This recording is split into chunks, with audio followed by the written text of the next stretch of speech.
अब गांव गांव और खेत खेत की बात है कुछ निराली।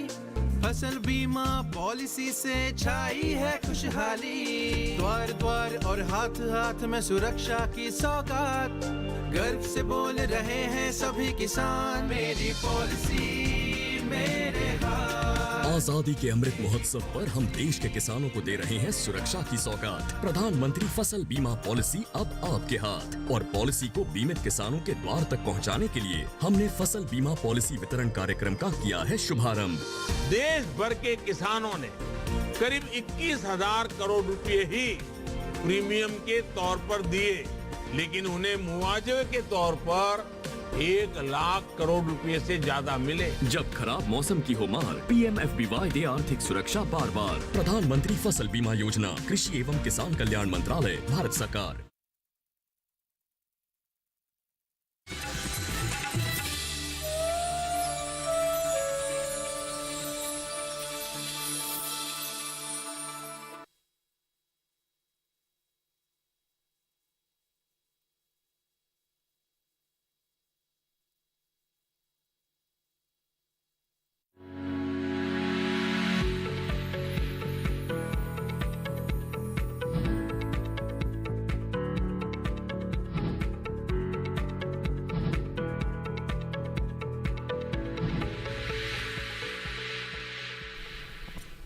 नमस्कार, आप देख रहे हैं दूरदर्शन किसान। हमारे लाइव फोन इन कार्यक्रम हेलो किसान में स्वागत आप सभी का। मैं हूं आपके साथ आदित्य शर्मा।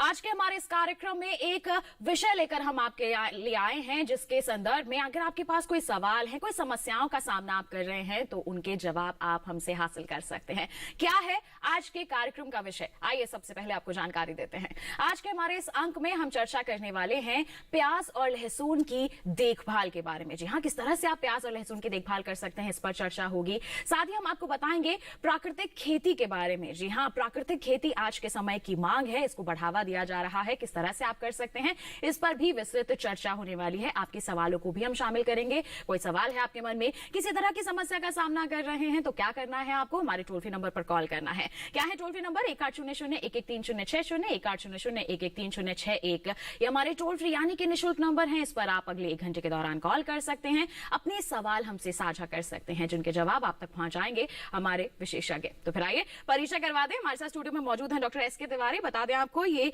वैज्ञानिक हैं राष्ट्रीय बागवानी अनुसंधान एवं विकास प्रतिष्ठान नई दिल्ली में। डॉक्टर तिवारी, आपका बहुत बहुत स्वागत है। धन्यवाद। साथ ही साथ हमारे साथ लाइव इस वक्त जुड़े हुए हैं डॉक्टर दयाशंकर मिश्रा। बता दें, ये प्रधान वैज्ञानिक हैं केंद्रीय बागवानी अनुसंधान शोध केंद्र गोधरा, गुजरात में। डॉक्टर मिश्रा, आपका भी बहुत बहुत स्वागत है हमारे लाइव फोन इन कार्यक्रम हेलो किसान में।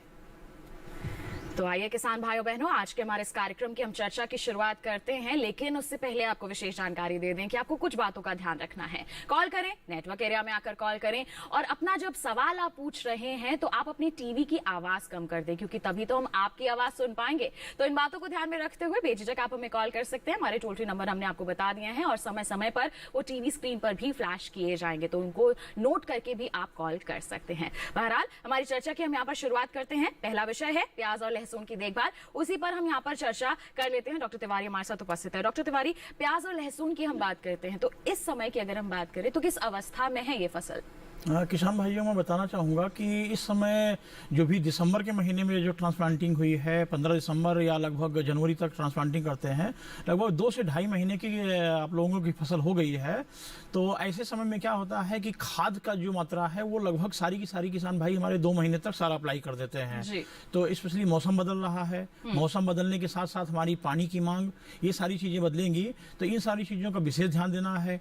मौसम बदलने के साथ साथ कुछ बीमारियां भी ऐसी आएंगी, जिन चीज़ों का अगर समय समय से हम ध्यान देते रहेंगे तो हम एक अच्छी फसल हम प्राप्त कर सकते हैं और अच्छा उत्पादन हमको मिलेगा। बिल्कुल। तो 2 से ढाई महीने की यहाँ पर उपज हो चुकी है। ऐसे में खाद प्रबंधन तो हो गया है, लेकिन अब ध्यान रखना है हमें सिंचाई प्रबंधन का, और बीमारियां भी लग सकती हैं। तो ऐसे में पहले ही हम सतर्कता बरतेंगे तो निश्चित तौर पर अपनी फसल की अच्छी बढ़वार हासिल कर पाएंगे, गुणवत्ता अच्छी बनाए रख पाएंगे। इसके बारे में विस्तार से जानेंगे हमारे विशेषज्ञ से, किस तरह से हमें कदम उठाने हैं। लेकिन उससे पहले एक खास रिपोर्ट है हमारी, आइए उस पर नजर डालते हैं।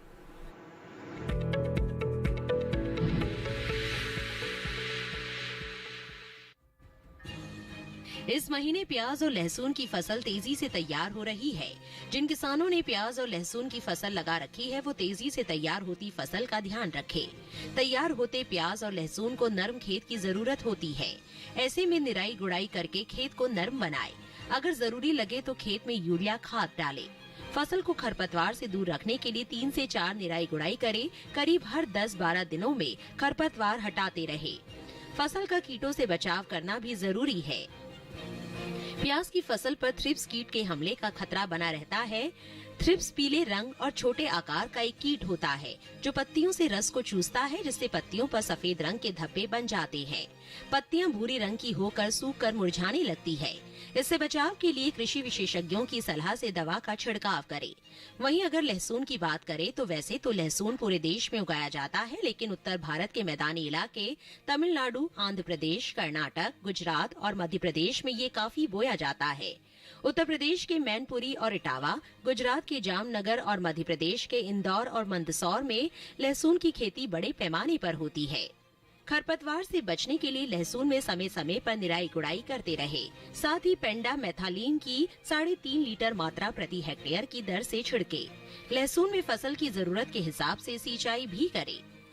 लहसुन में थ्रिप्स कीट के हमले का खतरा रहता है। इससे बचाव के लिए उचित दवाओं का इस्तेमाल कर सकते हैं। ध्यान रखें कि फसल में दवा का छिड़काव कृषि विशेषज्ञों की सलाह से ही करें। साथ ही दवाओं का इस्तेमाल आखिरी विकल्प के रूप में ही करें।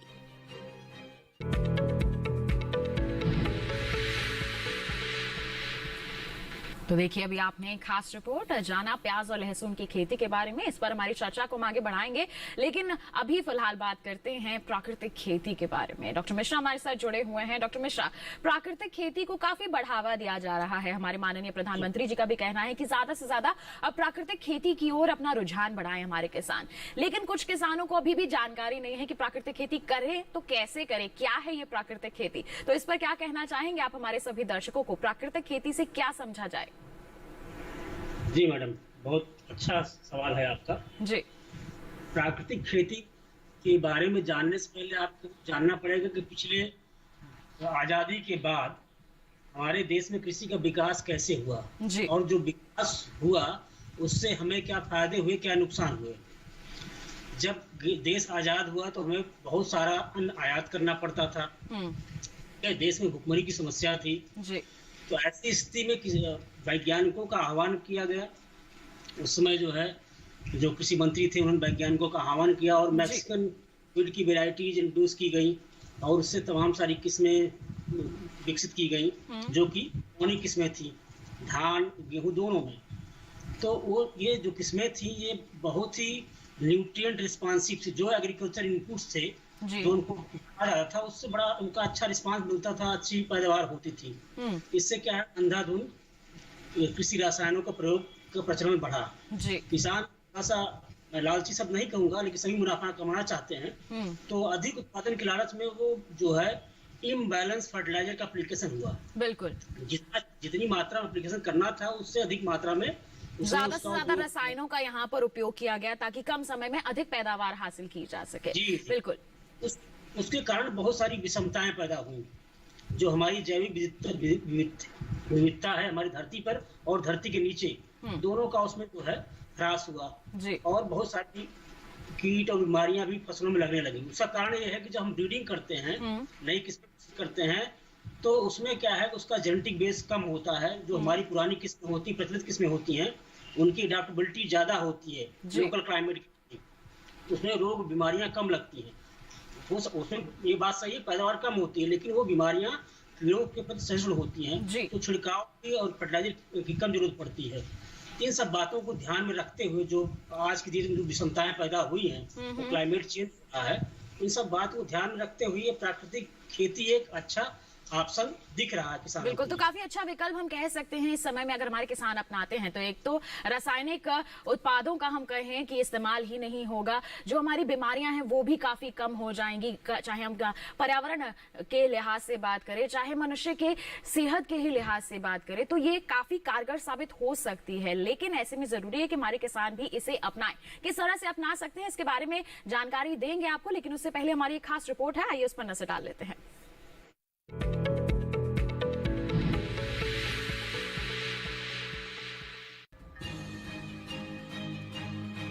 प्राकृतिक खेती को कुदरती खेती भी कहते हैं। ये देसी गाय पर आधारित कृषि पद्धति है। इसमें एक देसी गाय से 30 एकड़ की खेती की जा सकती है। आपको बता दें कि प्राकृतिक खेती करने के लिए गहरी जुताई करने की जरूरत नहीं होती। साथ ही प्राकृतिक खेती करते समय सिंचाई का तरीका भी थोड़ा अलग रहता है। सिंचाई पौधों से कुछ दूरी पर की जाती है, जिसमें सिर्फ 10% ही पानी लगता है। पौधों को दूर से पानी देने के कारण जड़ों की लंबाई बढ़ती है और जड़ों की लंबाई बढ़ने से पौधों के तनों की मोटाई और पौधों की लंबाई बढ़ जाती है और पैदावार अच्छी होती है। प्राकृतिक खेती में पौधों की दिशा का भी खास ध्यान रखा जाता है। इसमें पौधों की दिशा उत्तर दक्षिण होती है। ऐसा करने से पौधों को सूरज की रोशनी ज्यादा समय तक मिल जाती है। सूरज से ऊर्जा मिलने के कारण पौधे अपने शरीर का निर्माण कर लेते हैं, जिससे न सिर्फ कीट लगने की आशंका कम हो जाती है, बल्कि पौधों में पोषक तत्व भी संतुलित मात्रा में इकट्ठे हो जाते हैं। किसान प्राकृतिक खेती में मुख्य फसल के साथ सहयोगी फसलों को भी उगा सकते हैं। बात अगर बीजों की करें तो प्राकृतिक खेती में देसी बीजों की काफी अहम भूमिका होती है। देसी बीज पोषक तत्व कम लेते हैं और पैदावार ज्यादा देते हैं। तो कुल मिलाकर चाहे बात हमारे खेतों की मिट्टी की हो, पर्यावरण की हो, हमारी सेहत की हो या फिर किसानों की आमदनी को दोगुना करने की, प्राकृतिक खेती हर तरह से फायदे का सौदा ही है।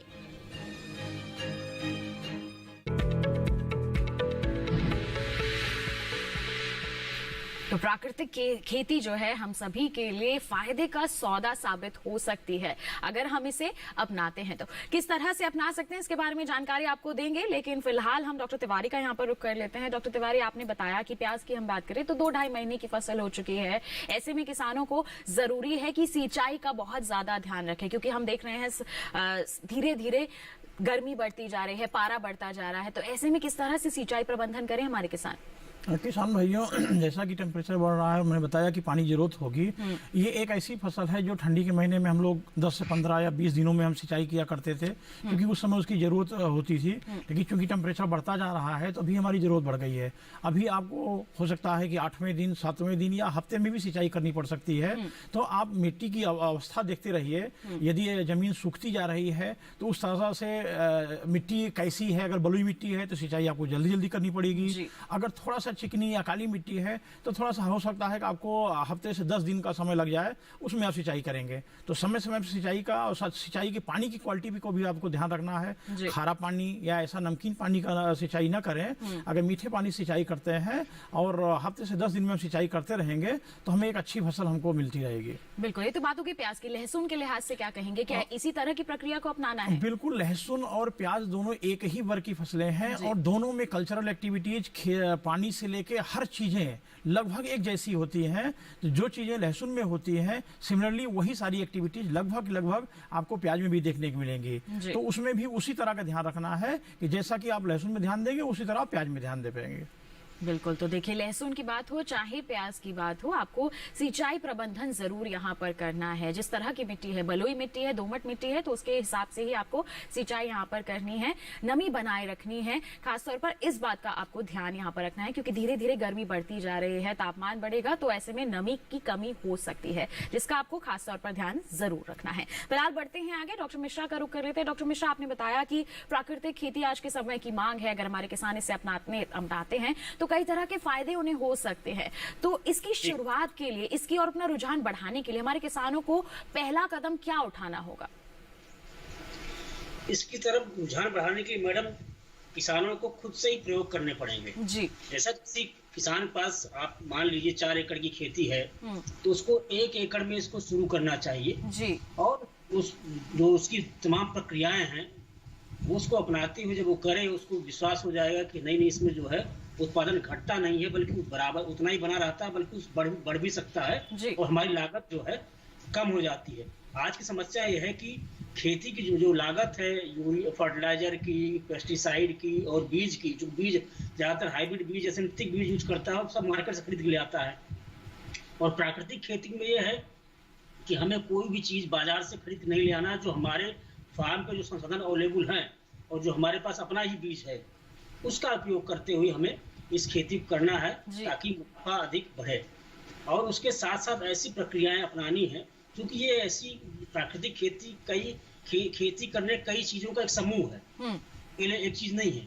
तो जी, तो उसमें किस क्या तरह से करनी है और क्या अहम कदम उठाने हैं इसके बारे में आपसे जानेंगे डॉक्टर मिश्रा, लेकिन आज के कार्यक्रम के पहले कॉलर हमारे साथ पर जुड़ गए हैं, उनका सवाल हम शामिल कर लेते हैं। इस वक्त कुलदीप जी हमारे साथ फोन लाइन पर हैं। हेलो हेलो कुलदीप जी, आपको आवाज मिल रही है मेरी? हेलो जी कुलदीप जी, स्वागत है आपका कार्यक्रम में, पूछिए अपना सवाल। मैम नमस्कार। जी नमस्कार, अपना सवाल पूछिए। मैम मेरा सवाल ये है कि लहसुन की खेती इस समय हो सकती है क्या? लहसुन की खेती इस समय क्या कर सकते हैं? हापुड़ से बात कर रहे हैं डॉक्टर तिवारी, क्या कहेंगे आप? हाँ, लहसुन की खेती इस समय तो नहीं की जा सकती है, क्योंकि अभी आपकी फसल लगभग 2-2.5 महीने की हो चुकी है, तो ये लगाने का समय नहीं है। हाँ, उसमें जो अगर कल्चरल एक्टिविटीज आपने लगाया है तो उसके बारे में जानकारी आप चाहें तो मैं बताऊं उसको, लेकिन इस समय लगाने का समय नहीं, क्योंकि उसका लगाने का समय अक्टूबर का महीना होता है। अक्टूबर या नवंबर के महीने में इस एरिया में लहसुन लगाया जाता है। ये तो आप बहुत लेट हो गए हो, अभी लगाओगे तो आपको कुछ भी नहीं मिलने वाला है। बिल्कुल, तो सही समय जो है वो अक्टूबर या नवंबर का रहता है। इस समय आप लगाएंगे तो आपको फसल अच्छी नहीं मिलेगी, कोई फायदा नहीं होगा। तो ऐसे में सही समय पर ही अगर फसल की बुआई करेंगे तो ही आपके लिए फायदेमंद साबित होगा। बढ़ते हैं आगे। नंद स्वरूप मिश्रा जी हमारे साथ जुड़ गए हैं बाराबंकी उत्तर प्रदेश से, जान लेते हैं क्या है उनका सवाल। हेलो हेलो हेलो नंद स्वरूप जी, आवाज मिल रही है आपको हमारी? हेलो, जो लहसुन की खेती और प्याज की,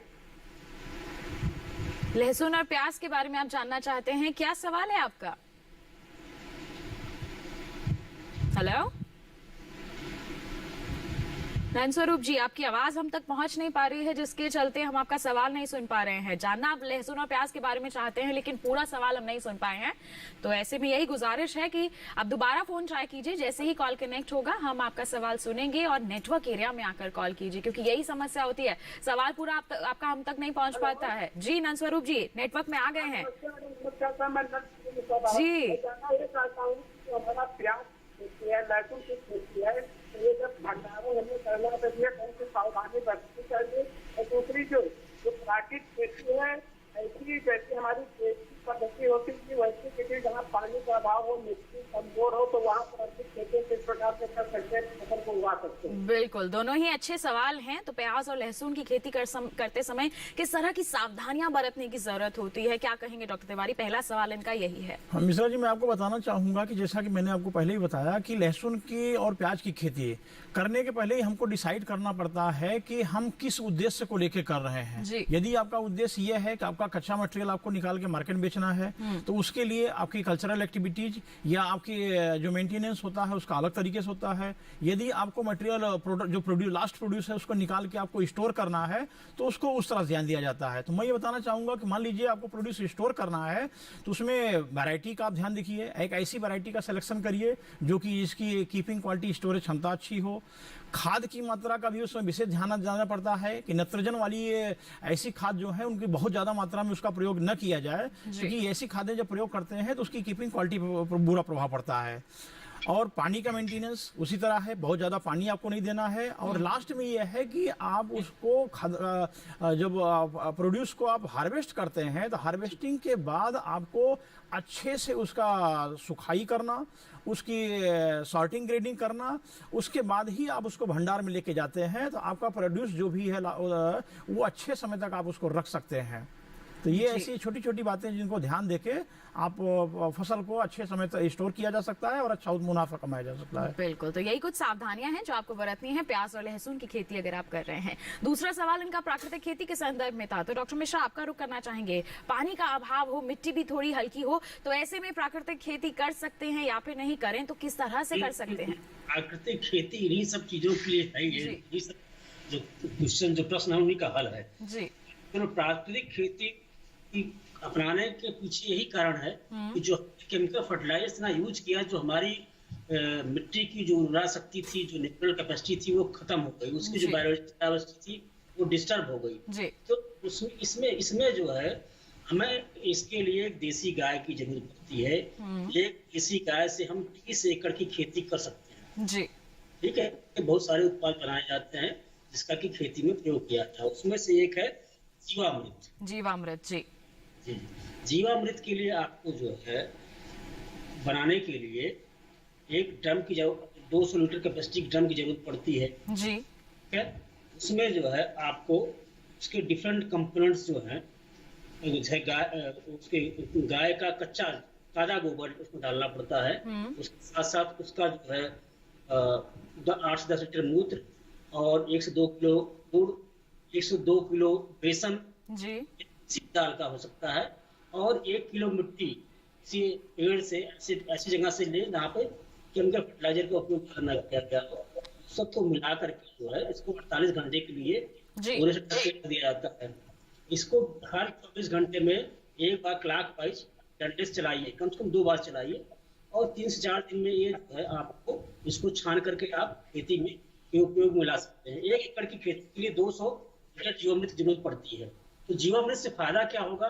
तो गाय की गोबर में जो है 1 ग्राम गाय गोबर अगर आप लीजिए, उसको एनालिसिस करिए, उसमें करीब 300 से 500 करोड़ जीवाणु होते हैं। ये जीवाणु जो है यही जा करके जो है, क्योंकि जो अपने कल्चर बनाया है, तो डाला है, बेसन डाला है, ये उसके लिए प्रोटीन ऊर्जा काम करता है, उससे बहुत तेजी से फास्ट मल्टीप्लाई करता है, उसकी संख्या कई गुना बढ़ जाती है। जब इसको हमने मृदा में डाला, तो मृदा में जाकर के जो उसकी बायोलॉजिकल एक्टिविटी है, जो डिस्टर्ब हुई थी, उसको रिस्टोर कर देता है। जो न्यूट्रिएंट पोषक तत्व थे जो पौधों को अवेलेबल नहीं थे, उसको मोबिलाइज करता है और पौधों को पास ले आकर के उसको अवेलेबल फॉर्म में रखता है। और इस डालनेस क्या है कि जो मिट्टी की जो एक होता है ऑर्गेनिक कार्बन, जो काफी कम हो गया है केमिकल फर्टिलाइजर यूज करते करते, तो उसको बढ़ाएगा। ह्यूमस की मात्रा बढ़ेगी, ऑर्गेनिक कार्बन की मात्रा बढ़ेगी, तो मिट्टी की जो जल धारण क्षमता बढ़ेगी। तो जो उनका साहब का क्वेश्चन था कि जल धारण क्षमता कम हो, तो इसके प्रयोग से उसकी जल धारण क्षमता बढ़ेगी, और धीरे धीरे आने वाले समय में 2-3 सालों में वो मिट्टी जो मृदा है अपने प्राकृतिक रूप में फिर से आ जाएगी। बिल्कुल, अच्छा उत्पादन लिया जा सकता है। जी बिल्कुल। तो नंद स्वरूप मिश्रा जी, आपका जो सवाल था उसका जवाब हमारे दोनों ही विशेषज्ञों ने आप तक पहुंचा दिया है। फिलहाल बढ़ते हैं आगे। मध्य प्रदेश के शिवपुरी से यशवंत जी हमारे साथ फोन लाइन पर जुड़े हुए हैं, जान लेते हैं क्या है उनका सवाल। हेलो, नमस्कार, स्वागत आपका कार्यक्रम में, पूछिए अपना सवाल। मेरा सवाल ये है कि मुझे लहसुन की पौध लगाना चाहते हैं, उसके लिए हम कौन सा बीज लगाएं, और उसमें जो कीड़े वगैरह लगते हैं जी, उसके लिए हम कौन सी दवाई का उपयोग करें और खाद का उपयोग करें? जी, क्या कहेंगे डॉक्टर तिवारी? पौध लगाना चाहते हैं, सही समय क्या रहेगा इनके लिए? बिल्कुल बताना चाहूँगा जैन साहब, जैसा कि आप शिवपुरी मध्य प्रदेश से हैं, तो शिवपुरी मध्य प्रदेश उस एरिया में लहसुन की जो लगाने का समय सही समय है अक्टूबर और नवंबर का महीना है। तो आप अगली साल ही आप अपने लहसुन की खेती के बारे में सोच सकते हैं। जहाँ तक रही प्रजातियों के बारे में, तो राष्ट्रीय बागवानी अनुसंधान एवं विकास प्रतिष्ठान द्वारा मध्य प्रदेश के लिए कम से कम 10 एक वैरायटीज रिलीज की गई हैं, जो यमुना सफ़ेद ग्रुप में है, यमुना सफ़ेद 2 है, यमुना सफ़ेद 3 है, और अभी कई नई सारे ग्रुप में आई है। तो आप अपनी ज़रूरत के हिसाब से आपको कैसी मार्केट में लेके जाना है, उसके हिसाब से अपना वैरायटी का सिलेक्शन कर सकते हैं। उसके बाद खाद का ये स्थिति है कि सबसे हम किसान भाइयों को यही सलाह देते हैं कि आप अपने खेत की मिट्टी की पहले आप जांच कराएं।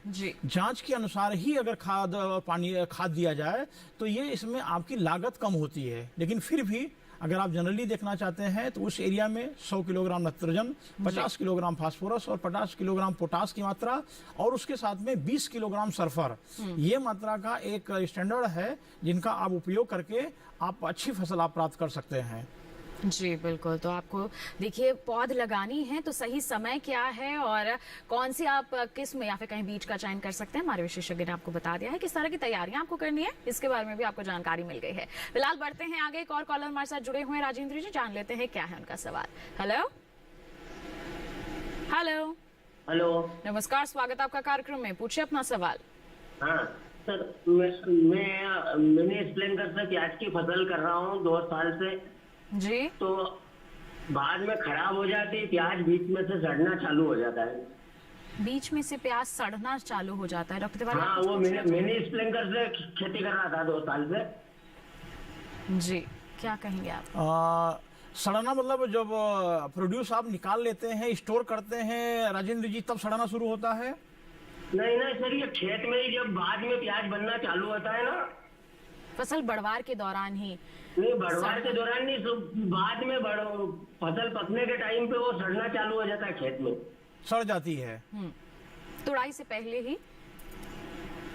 देखिए, आप जो भी बात बता रहे हैं, बेसिकली खेत में इस तरह से सड़ने की समस्या नहीं होती है, लेकिन मैं आपको सलाह यही देना चाहूँगा कि आप जो भी तो अगर कोई लोकल वैरायटी का प्रयोग कर रहे हैं तो लोकल वैरायटी का प्रयोग न करके आप किसी, जैसे कि राष्ट्रीय बागवानी अनुसंधान है या और संस्थान है जो कि जिनके द्वारा अच्छी अच्छी वैरायटियों का निकाली गई हैं, आप अच्छी वैरायटी का सिलेक्शन करें। और आपकी जमीन में यदि कोई प्रॉब्लम होती है तो आप एक बार उसका सैंपल लेके आपके नजदीकी जो कृषि विज्ञान केंद्र है, एक बार वहां टेस्ट करवा लें कि क्या ऐसी कोई समस्या नहीं है। एक चीज और मैं बताना चाहूंगा, बेसिकली कभी कभी कुछ एरियाज में ऐसी समस्या आती है तो खेत में आप ट्राइकोडर्मा विरिडी एक ऐसा मित्र फफूंद है जिसको सड़ी हुई गोबर की खाद में मिला के अगर हम खेत में मिलाते हैं तो किसी भी प्रकार की ऐसे अगर जो फफूंद है जो कि हमारी फसलों को नुकसान पहुंचाता है वो सारे उससे नष्ट हो जाएंगे और मित्र फफूंद हमारे खेतों में संख्या बढ़ जाएगी, तो इस तरह से शायद सड़ने की समस्या नहीं होगी। जी बिल्कुल। तो आपने जान लिया कि किस तरह के कदम आपको यहाँ पर उठाने हैं। आप पहले मिट्टी की जांच यहाँ पर जरूर करवा लें और उसके पश्चात ही आप आगे खेती के कार्य कर सकते हैं, फसल की अच्छी उपज आप हासिल कर सकते हैं, लेकिन प्रबंधन कार्य आपको सही समय पर सही तरीके से यहाँ पर जरूर करने हैं। ऐसी ही अहम जानकारियां आगे भी हम आप तक पहुंचाते रहेंगे, लेकिन फिलहाल रुक रहे हैं एक छोटे से ब्रेक के लिए। आप कहीं मत जाइए, हम जल्द ही हाजिर होंगे। बने रहिए दूरदर्शन किसान पर, देखते रहिए हमारा लाइव फोन इन कार्यक्रम हेलो किसान।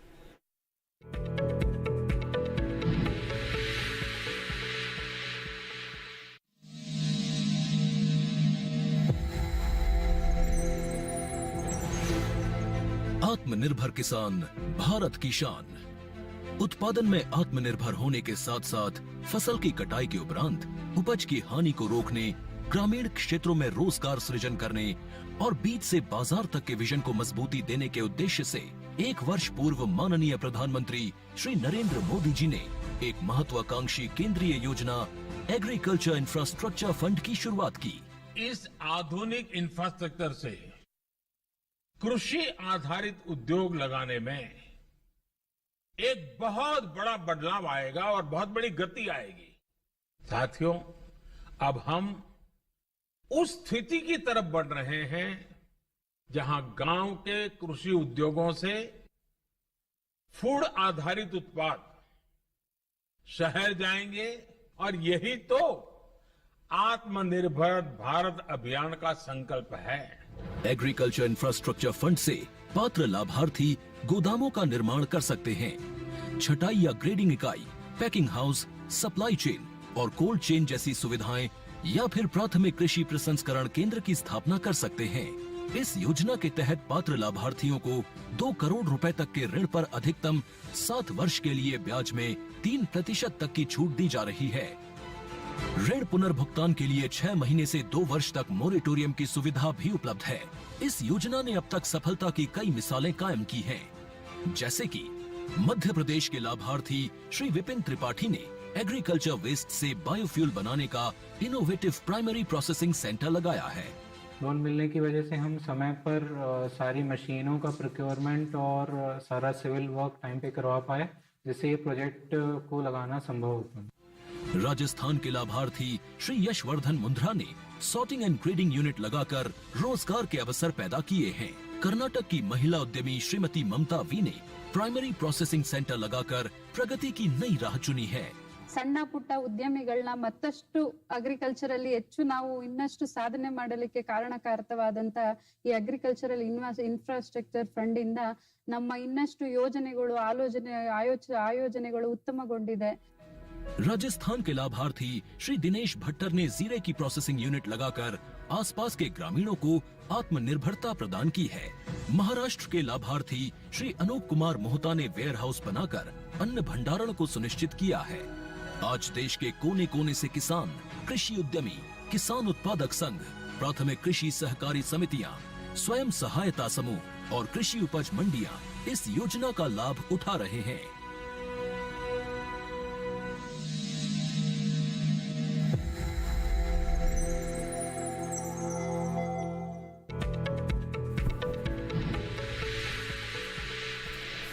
ब्रेक के बाद दूरदर्शन किसान के लाइव फोन इन कार्यक्रम हेलो किसान में आप सभी का फिर से स्वागत है। आज हम बात कर रहे हैं यहाँ पर प्याज और लहसुन की देखभाल के बारे में और साथ ही चर्चा हो रही है प्राकृतिक खेती के संदर्भ में। कोई सवाल है आपके मन में? क्या करना है आपको? हमारे जो टोल फ्री नंबर है उस पर कॉल करना है, अपने सवाल हमसे साझा करने हैं और आपके जो भी सवाल हैं उनके जवाब हमारे विशेषज्ञ आप तक पहुंचा रहे हैं। बता दें इस वक्त भी कॉलर हमारे साथ यहाँ पर जुड़े हुए हैं। शैलेंद्र जी यहाँ पर जुड़े हुए हैं हमारे साथ, माफ कीजिएगा शिवेंद्र जी जुड़े हुए हैं हमारे साथ। तो उनका क्या सवाल है आइए जान लेते हैं। हेलो हेलो नमस्कार, स्वागत है आपका कार्यक्रम में। क्या सवाल है आपका? मैम मैं शिवेंद्र सिंह रायबरेली उत्तर प्रदेश से बोल रहा हूँ। जी पूछिए अपना सवाल। मैम मेरी एज 16 साल है और हम ऑर्गेनिक फार्मिंग नेचुरल फार्मिंग करना चाहते हैं और बहुत इंटरेस्टेड हैं जी। और जानते हैं कि इसकी जरूरत क्यों है। बिल्कुल। बट कोई भी काम करने से पहले तो उसके लिए फंड जरूरी होता है जी। तो क्या हम जानना चाहते हैं कि गवर्नमेंट कोई हेल्प करती है? तो आर्थिक सहायता किस तरह की मिल रही है यहाँ पर अगर नेचुरल फार्मिंग करते हैं तो? मैम एक और सवाल जी पूछिए। मैम ऑर्गेनिक फार्मिंग के लिए ऑर्गेनिक सीड्स की जरूरत होती है जी। तो ऑर्गेनिक सीड्स हमें कहाँ से मिल सकते हैं, कौन से कृषि संस्थान से, ये जानना चाहते हैं मैम। बिल्कुल, रायबरेली उत्तर प्रदेश से आप बात कर रहे हैं। डॉक्टर मिश्रा क्या कहना चाहेंगे आर्थिक सहायता के बारे में? एक तो ये जानना चाहते हैं कि सरकार की तरफ से कोई इसी तरह की यहाँ पर सहूलियत है या फिर नहीं, और साथ ही प्राकृतिक खेती करनी है, ऑर्गेनिक खेती करनी है तो ऑर्गेनिक सीड्स कहाँ से ले सकते हैं? ओके मैडम, अच्छा सवाल है इनका जी, काफी रेलिवेंट है। ऐसा मैडम जो आर्थिक मदद की वाली बात है इसके लिए जो नीति आयोग जो है भारत कृषि मंत्रालय के साथ मिलकर के एक ये लोग योजना लॉन्च किए हैं, पारंपरिक कृषि विकास योजना। उसके अंतर्गत ये भारतीय प्राकृतिक कृषि पद्धति की एक योजना चलाई जा रही है। इसके लिए 8 स्टेट्स के लिए गवर्नमेंट ने करीब 4500 करोड़ रुपए जो है का उसमें किया था जी। अब उसमें इनको अपने डिस्ट्रिक्ट कार्यालय में एग्रीकल्चर ऑफिसर से आके मिलना पड़ेगा, उससे पूछना पड़ेगा कि इस पे कोई अनुदान मिल रहा है कि नहीं मिल रहा है। इनको वहां से जानकारी मिलेगी कि इस पे प्राकृतिक खेती के लिए, जैविक खेती के लिए बढ़ावा देने के लिए कोई अनुदान हो तो वहाँ अप्लाई करके वहां से ले सकते हैं जी। स्टेट का मैटर होता है, इसमें हम लोग सीधे कुछ बता नहीं सकते हैं। दूसरी बात, ऑर्गेनिक और प्राकृतिक खेती की बात, दोनों अलग अलग चीजें हैं। तो जो प्राकृतिक खेती है ये जो है किसी भी एक्सटर्नल इनपुट को बाहर से खरीदने और उसके इस्तेमाल पे को बिल्कुल खंडन करती है, बल्कि जबकि ऑर्गेनिक खेती में बहुत सारे इनपुट्स जो हैं आपको मार्केट से ही खरीदने पड़ते हैं। ऑर्गेनिक खेती भी धीरे धीरे ऐसी हो गई जैसे कि हमारी कन्वेंशनल खेती है, ट्रेडिशनल खेती है, इसमें बहुत सारा इनपुट जो है किसानों को बाहर से खरीदना पड़ता है। तो जमीन आसमान का अंतर है। ऑर्गेनिक सीड उनको वहां से मिलेगा जो सर्टिफाइड ऑर्गेनिक फार्मिंग कर रहे होंगे, जो इसके सीड का उत्पादन कर रहे होंगे, एजेंसी होंगे या किसान होंगे, उनके द्वारा इनको मिल सकता है। तो इसको जानकारी इनको एग्रीकल्चर कार्यालय से मिल सकती है, वहाँ का जो जिला कार्यालय है वहाँ से। जो कृषि जिला अधिकारी हैं उनका भी संपर्क कर सकते हैं, साथ ही साथ जो नजदीकी कृषि विज्ञान केंद्र है वहां पर भी आप जा सकते हैं। इसके बारे में आप जानकारी हासिल कर सकते हैं कि कहाँ आपको संपर्क करना है, कहाँ से आपको प्राकृतिक बीज हासिल हो सकते हैं। बढ़ते हैं आगे, मध्य प्रदेश के देवास से मुकेश जी हमारे साथ फोन लाइन पर है। हेलो हेलो हेलो जी नमस्कार, स्वागत आपका कार्यक्रम में, पूछिए अपना सवाल। हाँ मैम, मैं प्राकृतिक खेती करता हूँ, मिश्रित खेती जी। तो उसमें मैंने अदरक, आम, केले, पपैया तो उसके बाद सब बाकी एलो में हो रहे हैं। तो मेरा तो ये दूसरा है कि मैंने MP सोका से रजिस्ट्रेशन करवाया है, 3 वर्ष हो गए मेरे को, 3 वर्ष तो सर्टिफिकेट मिल चुका है, लेकिन उसमें फीस लगती है क्या और आगे देनी पड़ेगी? आप एक बार अपने सवाल दोहरा दीजिए क्योंकि आपके सवाल सीधे तौर पर हम समझ नहीं पाए हैं नेटवर्क की प्रॉब्लम की वजह से जी। आप प्राकृतिक खेती कर रहे हैं? जी जी जी, प्राकृतिक खेती कर रहा हूँ, मिश्रित है उसमें अदरक, आम, केले, पपैया जी। तो उसमें मेजुक, एलो मेजुक आ गया शायद, कोकड़ा पत्ते हो गए पपैया के। और दूसरा ये कि मैंने MP सोका से रजिस्ट्रेशन करवाया है जी, भोपाल से जी। तो उसका 3-4 वर्ष से मैं फीस जमा कर रहा हूँ, रजिस्ट्रेशन तो प्रमाणीकरण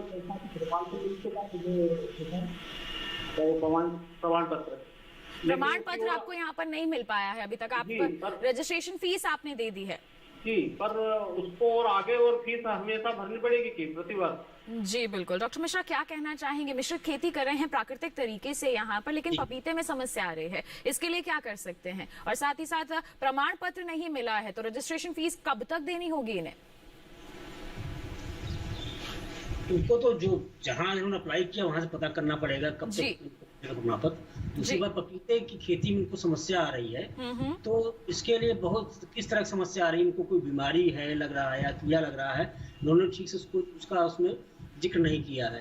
तो उसके लिए बहुत सारे जो नेचुरल प्रोडक्ट इसके तैयार किए जाते हैं, गाय के गोबर के साथ मिलाकर के, जो लोकल वनस्पतियां हैं, जैसे नीम की पत्तियां हो गई, करंद की पत्तियां हो गई, मदार की पत्तियां हो गई, सीताफल की पत्ती, इन सबको मिला करके, जैसे नीमास्त्र हो गया, ब्रह्मास्त्र हो गया, अगर वो कोई फंगल बीमारी लग रही है तो उसके लिए जो है 3 से 4 दिन पुराना खट्टा छाछ, 3 लीटर खट्टा छाछ पानी, 100 लीटर पानी मिलाकर के छिड़काव करें तो जो बीमारियां हैं उसका निदान हो जाएगा।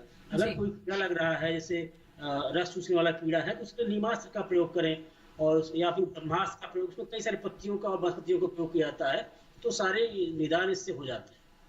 बिल्कुल। तो किस तरह के आपको कदम यहाँ पर उठाने हमारे विशेषज्ञ ने बता दिया है। फिलहाल हम बढ़ते हैं आगे, डॉक्टर तिवारी का यहाँ पर रुक कर लेते हैं। डॉक्टर तिवारी, प्याज लहसुन की हम थोड़ी चर्चा कर लेते हैं। बहुत हमने प्राकृतिक खेती के बारे में यहाँ पर बात कर ली, प्याज लहसुन की हम बात करते हैं तो आपने कहा कि बीमारियां भी लग जाती हैं, तो इसमें कौन कौन सी मुख्य बीमारियां हैं जिनका खतरा रहता है फसल पर?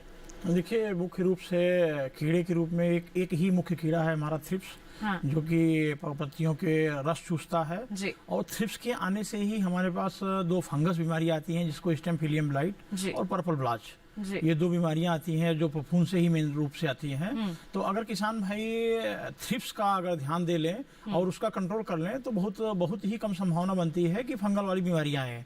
तो थ्रिप्स के लिए हमारे पास एक माइल्ड इंसेक्टिसाइड के रूप में कि नीम ऑयल का प्रयोग किया जा सकता है, लेकिन अगर उससे समस्या का निराकरण नहीं होता है तो रीजेंट एक दवा आती है जिसका 3 ml प्रति लीटर के हिसाब से हम उसका छिड़काव करें, और उसके साथ ही कोई भी एक फफूंदनाशक जैसे मैंकोजेब है या कार्बेंडाजिम है, आप उसको भी 2.5 ग्राम प्रति लीटर के हिसाब से कर सकते हैं।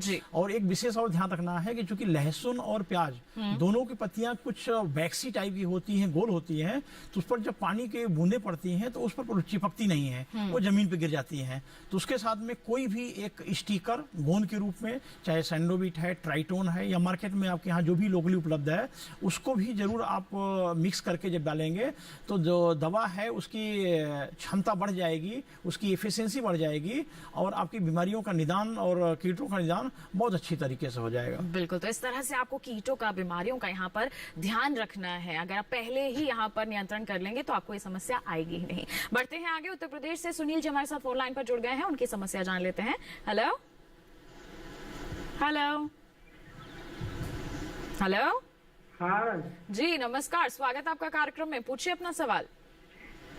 तो मैम, प्याज लगाए थे, उनकी पत्तियां जो है पीली पड़ रही, जुड़ा रही पत्ती। जी, पीली पड़ रही हैं पत्तियां। कितना समय हो गया आपको प्याज लगाए हुए?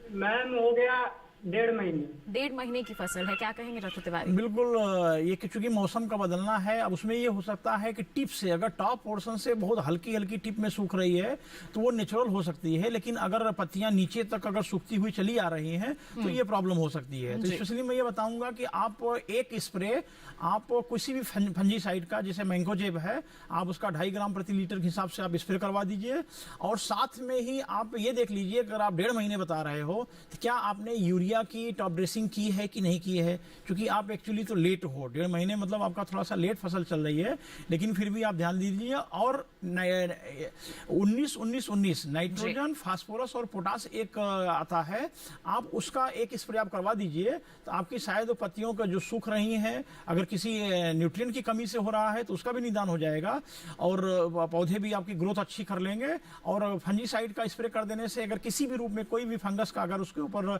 प्रभाव है तो वो भी आपकी फसल अच्छी बन जाएगी। ऐसा करके आप अपनी फसल को अच्छा और स्वस्थ बना सकते हैं। जी, तो क्या करना है आपको, हमारे विशेषज्ञ ने आपको बता दिया है। फिलहाल बढ़ते हैं आगे, एक और कॉलर जुड़े हुए हैं बाराबंकी उत्तर प्रदेश से, विवेक कुमार जी। आइए जाने क्या है उनका सवाल। Hello hello. नमस्कार, स्वागत आपका कार्यक्रम में, क्या सवाल है आपका? हमारे लहसुन की पत्ती लहसुन की फसल लगाई है आपने, क्या समस्या हो रही है उसमें? पत्ती हमारे ऐंठ रहे हैं सर लहसुन की। जी, पत्तियां ऐंठ रही हैं। क्या उपचार किया जाए? जी, क्या कहेंगे डॉक्टर विवेक जी, तिवारी? कितने दिन की फसल हो गई आपकी अभी? हेलो, कितने समय हो गया आपको लगाए हुए फसल? 3 महीने का हो गया सर। 3 महीने का हो गया है, क्या कहेंगे ऐसे में डॉक्टर तिवारी? बिल्कुल पत्ती ऐंठ रहे सब उसमें। जी जी जी विवेक जी, एक्चुअली लहसुन हो या प्याज, अगर पत्तियां ऐंठ रही हैं तो उसकी बेसिक समस्या जो देखी जाती है कि उसमें थ्रिप्स का अटैक है।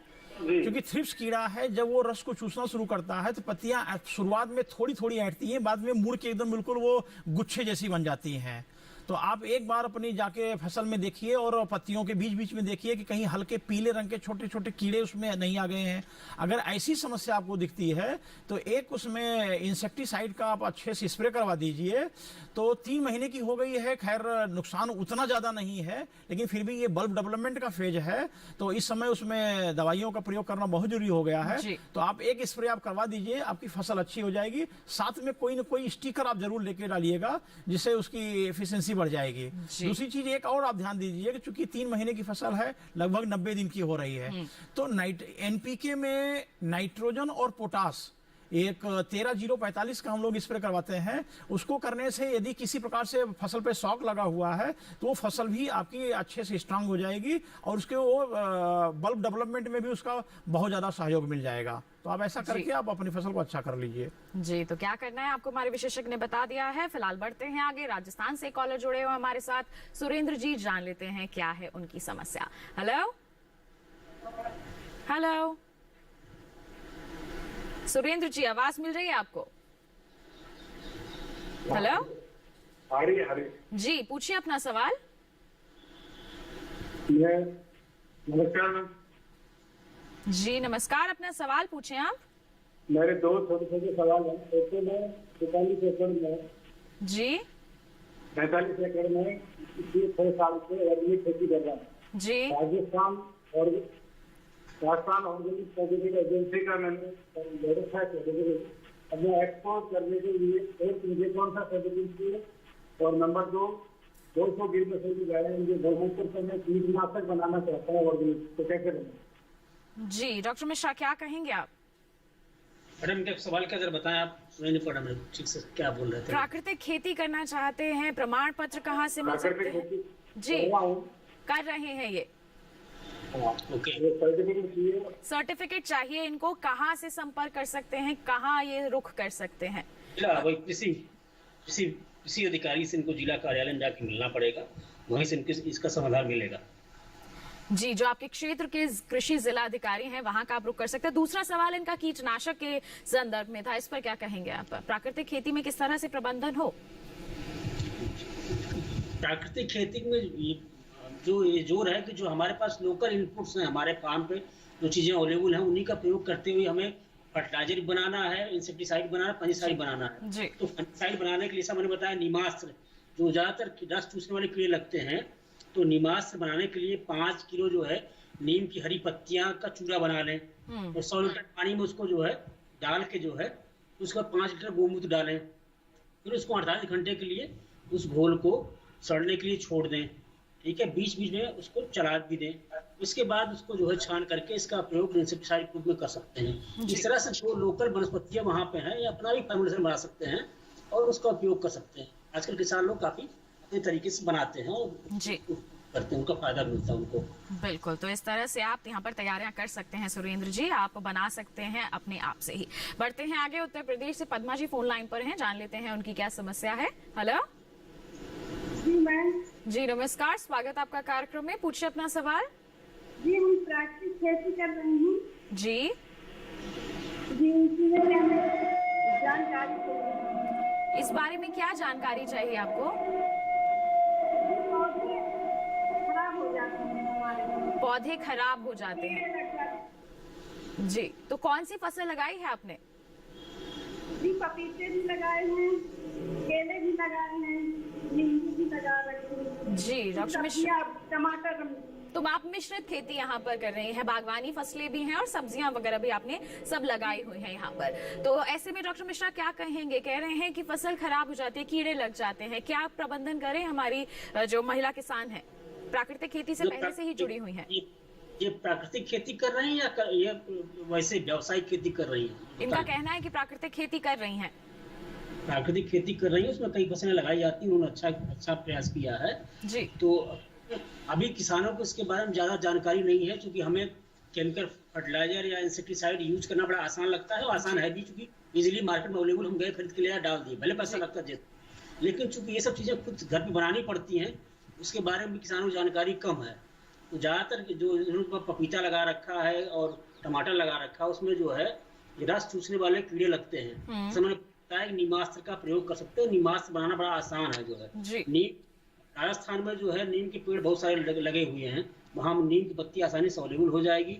तो 5 किलो पत्ती की जो है उसका चूरा बना लें, 100 लीटर पानी में उसको जो है डाल दें। उसके बाद गाय का, देसी गाय का जो है 5 लीटर मूत्र उसमें डालकर 48 घंटे के लिए उसको सड़ने के लिए छोड़ दें, और बीच में उसको चलाते भी रहें हर 24 घंटे के बाद। उसको इस तरह 3 दिन के बाद उसका जो इसको छान करके इसका सीधे छिड़काव कर सकते हैं। बिल्कुल। तो आपको क्या करना है पद्मा जी, हमारे विशेषज्ञ ने आपको बता दिया है, थोड़ी बहुत सावधानियां यहाँ पर आपको जरूर बरतनी है। ऐसी ही अहम जानकारियां आगे भी हम आप तक पहुंचाएंगे, लेकिन फिलहाल हम रुक रहे हैं एक और छोटे से ब्रेक के लिए। कहीं मत जाइए, देखते रहे हमारा लाइव फोन इन कार्यक्रम हेलो किसान, और बने रहिए दूरदर्शन किसान पर।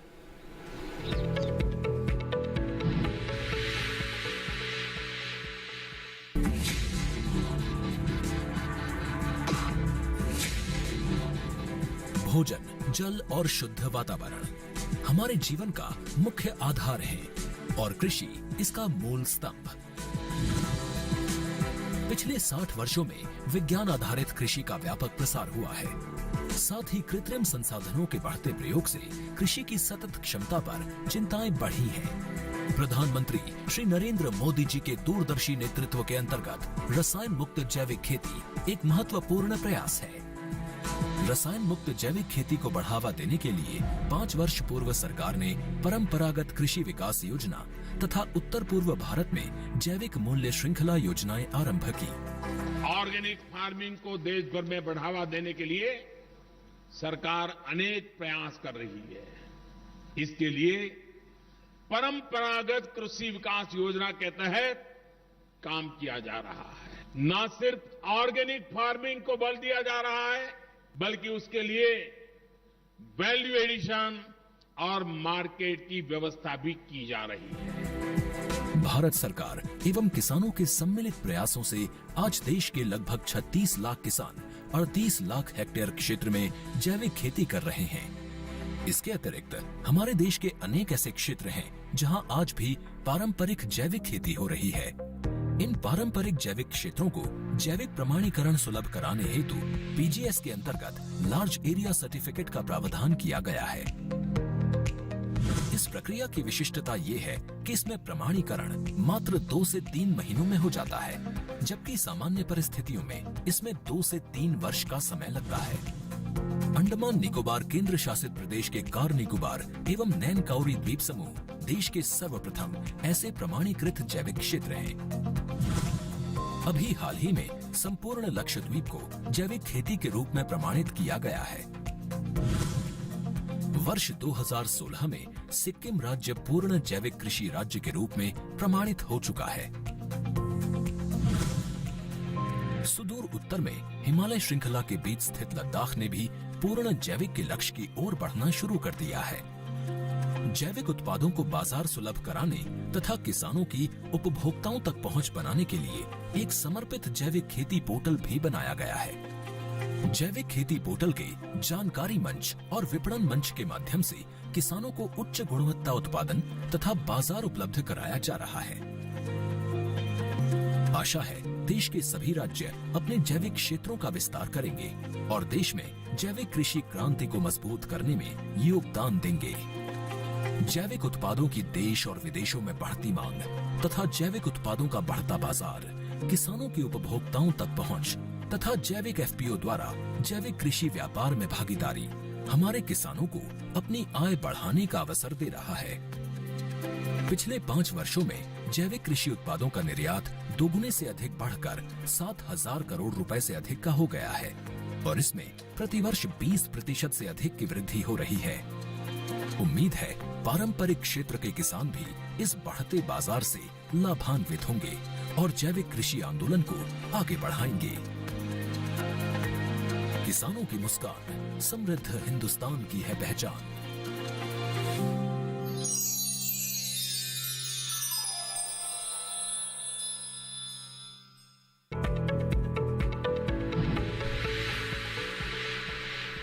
ब्रेक के बाद आप सभी का फिर से स्वागत हमारे लाइव फोन इन कार्यक्रम हेलो किसान में। लगातार हमारी चर्चा जारी है प्याज और लहसुन की खेती, देखभाल और साथ ही प्राकृतिक खेती के बारे में। आपके पास कोई सवाल है जल्दी से अपना फोन उठाइए क्योंकि अब समय काफी कम रह गया है। महाराष्ट्र से इस वक्त अमोल जी हमारे साथ जुड़े हुए हैं, आइए उनका सवाल जान लेते हैं। हेलो हेलो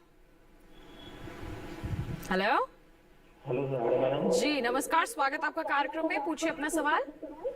मैडम प्राकृतिक खेती में खाद कौन कौन से डाले? प्राकृतिक खेती में क्या करना चाहते हैं? खाद कौन कौन से डाले? खाद कौन कौन सी डाल सकते हैं? डॉक्टर मिश्रा क्या कहेंगे, प्राकृतिक खेती में खाद का प्रबंधन कैसे हो? डॉक्टर मिश्रा जी मैडम बताएं। जैसे मैंने शुरुआत में बताया था कि इसमें जो है 3-4 तरीके से मैनेज किया जाता है जी। डायरेक्ट कोई खाद डाली नहीं जाती है, इसमें जीवामृत मैंने बताया कैसे बनाया जाता है, कैसे उपयोग किया जाता है। मुख्य जो है वो है जीवामृत। दूसरा है घन जीवामृत। घन जीवामृत जो है ये जो है ये भी 100 किलोग्राम देसी गाय का गोबर लें इसके लिए, उसमें 1 किलोग्राम गुड़ डालें, 2 किलोग्राम किसी भी दलहनी फसल का बेसन डालें जी। और एक जिस खेत में उनको उपयोग करना है उसी खेत की एक मुट्ठी मिट्टी डालें। इसमें साइंस है जो है, उसके साथ साथ जो है तो थोड़ा सा गोमूत्र मिला करके जो है उसको गूंथ लें जी। और बोरे से ढक दें और थोड़ा सा उसमें पानी छिड़के ताकि वो गीला रहे, ठीक है जी। उसको जो है 2 दिन के बाद जो है उसको जो सूखे से ढेले बन जाएगा उसको किसी डंडे से पीट करके उसको जो है एक बारीक बुरादा बना लें। इसका उपयोग जो है सिंचाई करने के 2-3 दिन बाद आप कर सकते हैं। जीवामृत के अलावा इसका उपयोग कर सकते हैं। हमने कहा इसको उसी खेत की एक मिट्टी मतलब है उस खेत की जो उसमें जीवाणु होंगे और जो बेनिफिशियल माइक्रोब्स होंगे आप इस कल्चर में आ जाएंगे। जब उसको आप और चूंकि इसमें बेसन मिला हुआ है, गुड़ मिला हुआ है, तो उसको काफी अच्छी खुराक मिलेगी, वो बहुत तेजी से मल्टीप्लाई करेगा और जब दोबारा उसको आप मिट्टी में डालेंगे तो आपकी खेती के लिए जो है वो रामबाण साबित होगा जी। तो क्या हमारे खेत में ऑलरेडी चीजें अवेलेबल है, न्यूट्रिएंट अवेलेबल है, उसको जो है पौधों के लिए अच्छी खुराक के रूप में उपलब्ध करा देता है। ये है जी। तो इस तरह से प्रबंधन यहाँ पर करना है, जीवामृत तैयार कर सकते हैं। अंतिम सवाल आपसे करना चाहेंगे डॉक्टर मिश्रा, यहाँ पर प्राकृतिक खेती करना चाहते हैं, लोगों के मन में जिज्ञासाएं हैं कि वो इससे जुड़े, लेकिन ट्रेनिंग के अभाव के कारण वो नहीं कर पाते, तो ट्रेनिंग के लिए कहाँ संपर्क कर सकते हैं? मैडम इस पे आजकल गवर्नमेंट का बड़ा फोकस, बड़ा प्रयास है। जी बिल्कुल। जो भी लोकल में केबीकेज हैं वो लोग इस पे ट्रेनिंग दे रहे हैं, उनको इसके बारे में जानकारी है, उनको वहां जाना चाहिए, संपर्क करना चाहिए। और आजकल ऑनलाइन वर्कशॉप सेमिनार के द्वारा भी बहुत सारे डिस्कशन के द्वारा इसके बारे में जानकारी दी जा रही है। बहुत अच्छा मटेरियल, अगर जो लोग पढ़े लिखे हैं गूगल कर सकते हैं तो बहुत सारा मटेरियल जो है बुक फॉर्म में, जो इनका श्री पालेकर की जो बुक है, आचार्य देवव्रत जी का जो बुक है, वो सब ऑनलाइन अवेलेबल है, बिल्कुल डाउनलोड करके पढ़ सकते हैं और उसके बारे में अच्छी जानकारी हासिल कर सकते हैं। बिल्कुल, तो इंटरनेट पर तो जानकारी हासिल कर ही सकते हैं, साथ ही साथ नजदीकी जो भी कृषि विज्ञान केंद्र है वहां पर जाके भी आप प्रशिक्षण हासिल कर सकते हैं, क्योंकि प्रशिक्षण अगर आप हासिल कर लेंगे तो आपको छोटी छोटी बातों के बारे में जानकारी हो जाएंगी और जब बारीकियां आपको पता होंगी तो निश्चित तौर पर आप इसमें सफलता जरूर हासिल करेंगे। डॉक्टर मिश्रा बहुत बहुत धन्यवाद करना चाहेंगे, आप हमारे साथ जुड़े, आपने इतनी अहम जानकारियां साझा की, बहुत बहुत धन्यवाद आपका हमारे साथ जुड़ने के लिए। साथ ही डॉक्टर तिवारी हमारे साथ यहाँ पर उपस्थित है। अंतिम सवाल आपसे भी लेना चाहूंगी, क्या सलाह देंगे आप हमारे प्याज और लहसुन के किसानों को? यहाँ पर किसान भाइयों, जैसा कि मैंने पहले ही बताया था, प्रोडक्ट तो तैयार हो जाएगा लेकिन उसके बाद उसकी सार संभाल करना बहुत चीजें होता है, क्योंकि वैल्यू एडिशन करना, उसकी क्वालिटी को मेंटेन करना और उसको स्टोर में ले जाके अच्छे लंबे समय तक रखना, ये बहुत बड़ी चीज होती है। तो आप इन सब चीजों के लिए आप जब उसकी मैच्योरिटी होती है, लगभग प्याज और लहसुन का 5 महीने की लगभग फसल होती है, 150 दिन की, तो उस समय उसकी मैच्योरिटी हो जाती है, उसका आप ध्यान दीजिए। जब उसकी नेक फाल लगभग 50% हो जाए, उसके पहले लगभग आप 10 से 15 15 दिन पहले आप उसका पानी बंद कर दीजिए और अच्छी मैच्योर्ड क्रॉप की ही हार्वेस्टिंग करें। हार्वेस्टिंग करने के बाद उसकी ड्राइंग बहुत अच्छे तरीके से करनी चाहिए, खेत में लगभग 1 हफ्ते की, और उसकी कटिंग करने के बाद लगभग 15 दिन की आप उसको कूलिंग करेंगे और उसके बाद ग्रेडिंग करके बहुत न बड़ी साइज की न बहुत छोटी साइज की आप लहसुन हो या प्याज आप उसको निकाल सकते हैं। निकाल के आप उसको स्टोर में रखिए। स्टोर ऐसा होना चाहिए जो हवादार हो, जिसमें नमी ना आ सके या डायरेक्ट पानी का कहीं ऐसा प्रवेश ना हो सके। तो अगर ऐसी जगहों पे आप उसका स्टोर करते हैं तो आपकी फसल आपकी जरूरत के हिसाब से आप 6 महीने से लेके आप जैसी जरूरत होगी आप इसको स्टोर करके और आप लंबे समय तक अपनी मार्केट को देखते हुए, जब मार्केट में आपका रेट आपके अनुरूप मिले, आप उसको बेच सकते हैं। बिल्कुल। तो देखिए किस तरह से आपको भंडारण यहाँ पर करना है, इसके बारे में भी हमारे विशेषज्ञ ने आपको बता दिया है। और हम डॉक्टर तिवारी आपका धन्यवाद देना चाहेंगे, इतनी अहम जानकारियां प्याज और लहसुन के संदर्भ में आपने हमारे किसानों तक पहुंचाई हैं। बहुत बहुत धन्यवाद आपका भी। तो किसान भाइयों बहनों, जाना अपने प्याज और लहसुन की देखभाल आपको किस प्रकार करनी है, प्राकृतिक खेती से जुड़ना चाहते हैं तो उसके लिए क्या कदम आपको उठाने हैं, ये तो बात हो गई आज के कार्यक्रम की। अब अगले कार्यक्रम में हम क्या विषय लेकर आने वाले हैं इसके बारे में जानकारी देते हैं। अगले अंक में बात होगी प्रधानमंत्री फसल बीमा योजना के बारे में। कोई सवाल है आपके मन में, आप जानना चाहते हैं इस योजना के बारे में, तो पहले ही हम तक पहुंचाइए। ईमेल कीजिए हमें hellokisan2015@gmail.com हमारी ईमेल आईडी है। साथ ही फेसबुक के जरिए जुड़ सकते हैं। फेसबुक पर जाइए, हिंदी में टाइप कीजिए हेलो किसान, वहां पर हमारा पेज खुलेगा, उस पर आप अपने सवाल पोस्ट कर सकते हैं। सुझाव है कोई आपके मन में तो वो भी हम तक पहुंचा सकते हैं। डीडी किसान कॉल सेंटर नंबर है 1800-1360, जिस पर आप सोमवार से शनिवार सुबह 6 बजे से रात के 10 बजे तक कॉल कर सकते हैं। अपने सवाल हमसे साझा कर सकते हैं, रिकॉर्ड करवा सकते हैं, जिन्हें हम कार्यक्रम में जरूर शामिल करेंगे। और हमारे लाइव फोन इन तो रहेंगे ही, जिस पर आप कॉल करके लाइव अपने सवाल हमारे विशेषज्ञों से पूछ सकते हैं। और एक और विशेष जानकारी दे दें, दोबारा ये कार्यक्रम आपको देखना है तो क्या करना है, QR कोड आपको दिखाया जा रहा है, इसे स्कैन कीजिए, सीधा पहुंच जाएंगे हमारे YouTube चैनल पर। दोबारा हमारे कार्यक्रम देख सकते हैं, पुनः ये तमाम जानकारियां आप हासिल कर सकते हैं। तो बस आज के लिए इतना ही, अगले अंक में होगी मुलाकात, तब तक के लिए दीजिए इजाजत। आप बने रहिए दूरदर्शन किसान पर। नमस्कार।